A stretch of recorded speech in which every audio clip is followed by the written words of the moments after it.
മാറ്റം കൊണ്ടുവരുന്നത് എന്താണ്? ഈ അനുഭവത്തിൽ മാറ്റം കൊണ്ടുവരുന്നത് അതാണ് നമ്മുടെ അന്തരീക്ഷം. ശ്രദ്ധിക്കണേ, ആദ്യം സ്ഥിരമായിട്ടുള്ളൊരു അനുഭവത്തെ കണ്ടെത്തണം. അതങ്ങനെ തന്നെ ഇരിക്കത്തില്ല. അല്പനേരം കണ്ടെത്തിക്കഴിഞ്ഞാൽ അല്പനേരം കഴിയുമ്പോൾ അതിന് വേറെ മാറ്റങ്ങളുണ്ടാകും. അപ്പം നമ്മളിത് സ്ഥിരപ്പെടുത്താനായിട്ട് എന്ത് ചെയ്യണം?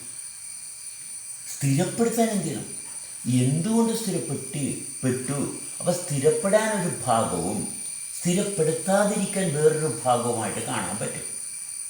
സ്ഥിരപ്പെടുന്നത് ശൂന്യതയുമായിട്ടുള്ള ബന്ധത്തിൽ അനുഭവം സ്ഥിരപ്പെടുകയും ശൂന്യതയിൽ നിന്ന് മാത്രം നമുക്ക് നിലനിന്ന് പോകാൻ പറ്റത്തില്ല. സ്ഥിരതയില്ലാത്ത ഈ ലോകവുമായിട്ട് ബന്ധമുണ്ട്. സ്ഥിരതയില്ലാത്ത ലോകത്തിൽ നിന്ന് ആണ് നമ്മൾ ഭക്ഷണവും വെള്ളവും നമ്മുടെ സംസ്കാരങ്ങളെല്ലാം വരുന്നത്. സ്ഥിരതയില്ലാത്ത ലോകവും സ്ഥിരതയുള്ളൊരു ലോകവുമായിട്ട് നമുക്ക് ബന്ധമുണ്ട്. ഈ രണ്ടും നമ്മൾ കൈകാര്യം ചെയ്യണം.